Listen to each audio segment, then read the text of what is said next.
네, 덴마크 얘기입니다. 아기 소리만 들렸습니다. 조력자들 집안에 있지만 문 밖으로 나오지 않았습니다. 하나 더 볼까요? 자, 정유라 씨가 머물고 있는 덴마크 구치소는 이런 것까지 다 되는군요. 그 안에서 게임도 할 수 있고요. 피자도 배달시켜서 먹을 수 있고 이발사와 미용사까지 외부에서 들어온다고 합니다. 자, 어떤 장면에 무엇이 있는 건지 하나씩 살펴보겠습니다. 먼저 그 집 상황 계속 보니까 집안에 사람들이 있는 거군요. 예, 지금 보시는 장면은 정유라 씨 일행들이 머물고 있는 덴마크 올보르 집 안으로 관련 시 당국자들이 들어가고 있는 모습입니다. 아무래도 19개월 된 아들이 있기 때문에 네. 이 아이가 제대로 보살펴지고 있는지 시 당국에서 확인하기 위해서 공무원들이 직접 현장 방문을 하는 모습입니다. 기자들이 몇 가지 질문을 해봤습니다만 별다른 대답은 하지 않고 그냥 현장만 확인하고 돌아간 걸로 봐서는 안에 있는 아기와 일행들이 뭐 큰 특별한 이상 징후나 이런 것들은 네. 없는 것으로 추정이 됩니다. 자, 일단 정유라 씨가 처음 체포되는 그 장면에서 기자들에게 질문을 하고 그랬거든요. 그러나 몇 가지 사항은 서울에서 벌어진 일과 많이 달랐기 때문에 과연 어떤 것이 사실이고 어떤 것이 사실이 아닌지에 대한 궁금증이 커가고 있습니다. 저희가 영상으로 몇 가지를 정리해봤습니다.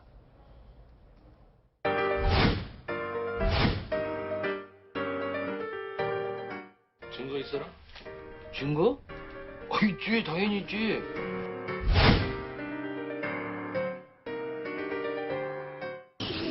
제가 학교를 입학하고 나서 처음으로 그 리철수 교수님이랑 시경 총장님 학교에 갔었어요.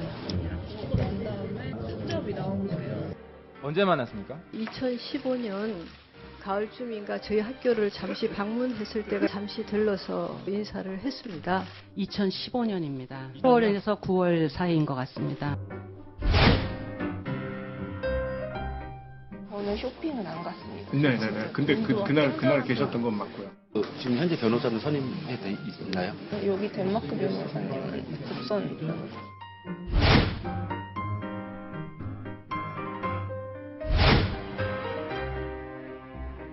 니네 돈 먹었지? 제가 박근혜 대통령을 뵙긴 뵀는데요. 네. 마지막으로 뵌 게 저희 아버지가 그게 언제? 일하실 때 뵀어요. 제가 초등학교 때일 거예요.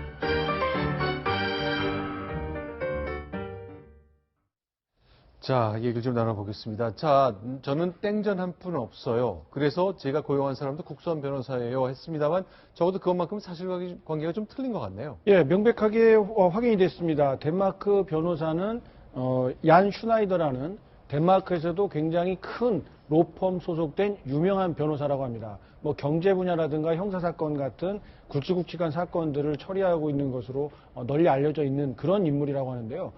이 사람이 소속돼 있는 로펌에 소속된 변호사가 모두 한 60명 정도 되는데 네. 덴마크 전체 인구가 한 580명이니까 굉장히 큰 규모의 로펌이다라고 이렇게 추정을 할 수가 있을 것 같습니다. 네, 이렇게 이제 홈페이지 보니까 글쎄 경제 형사 범죄 사건으로 덴마크에서 가장 많이 찾는 변호사 중 하나다.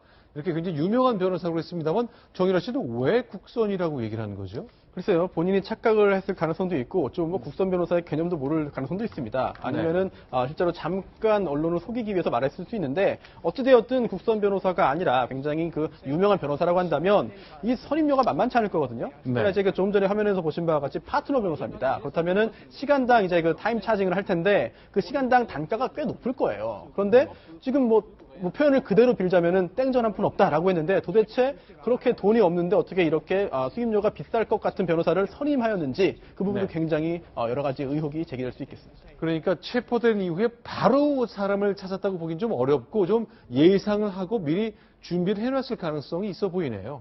네. 네, 뭐 독일 쪽에도 변호사를 선임한 적이 있고 그래서 독일 쪽에서 뭐 소개를 해줬을 수도 있다는 관측도 나오고 있는데 뭐 어떤 과정을 거쳤든 굉장히 유명한 변호사가 저 사건을 맡았다면 정유라 씨 의도가 뭔지 한번 생각을 해봐야 될 것 같아요. 왜냐하면 본인이 지금 오겠다고 맘만 먹으면 우리 저 언론인들 고생 안 하고 바로 한국으로 올 수 있는데 지금 계속 구금 상태에 있고 또 아이는 그 집에 그대로 있는데 본인이 만약에 특검에서는 굉장히 송환을 빨리 하려고 노력을 하고 있는 상황인데 본인이 오기 싫다면 저 변호인을 통해서 범죄인 인도 뭐 거부 소송 같은 걸 걸고 재판을 또 하게 되면은 특검 기간은 이제 60일도 채 남지 않았는데 특검 수사는 면할 수도 있어요.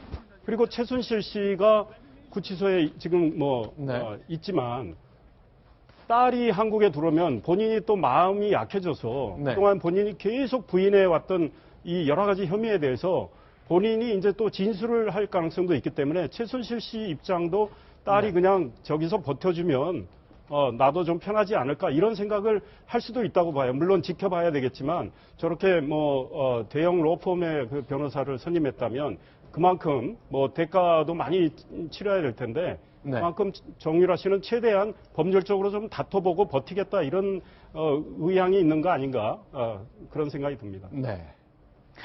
저는 정유라 씨, 제가 지금 자꾸 이제 저는 이제 조금 서설을 하면 지금 우리 국면이 이제는 이제 저는 사실 저게 좀 주변부적인 이제 우리 이번 사건의 본질은 국정농단과 박근혜 대통령의 재벌과 제3자 뇌물 관계를 밝혀내는 게 본질인데 그 부분에서 저는 정유라 씨의 경우는 조금 우리가 우리 흔히 말하는 촛불 정신을 얘기할 땐 법치와 인권이라고 생각이 됩니다.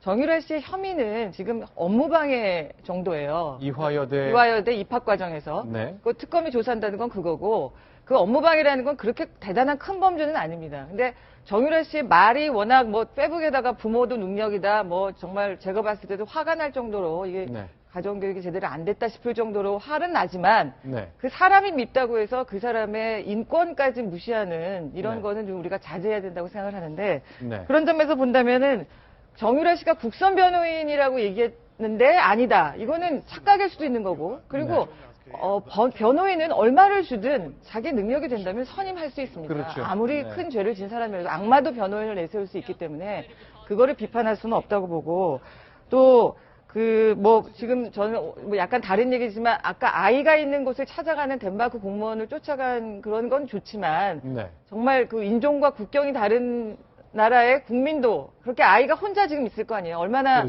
그런 걸 관심을 쏟는 덴마크의 복지가 새삼이 느껴질 정도인데 우리가 그런 거 선진국을 지향한다면은 그런 어떤 인권 분야에 대한 더욱더 관심이 좀 많아야 되겠고요.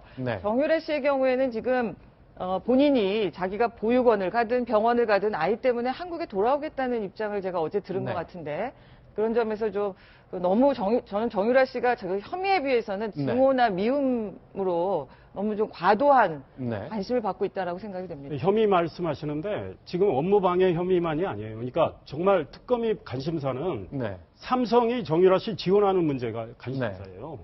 그렇게 되면은 이거는 대통령에 대한 제3자 뇌물 혐의를 적용할 수 있는 문제예요. 그러니까 정유라 씨가 지원을 받았기 때문에 정유라 씨가 알고 있는 수준이 어느 정도인지 모르지만 특검은 거기에 중점적으로 만약에 수사를 한다면 최순실 씨나 그쪽 변호인 입장에선 부담스러울 수 있죠. 정유라 씨가 죄가 없다는 게 아니라 정유라 씨를 통해서 사정을 들을 수 있다.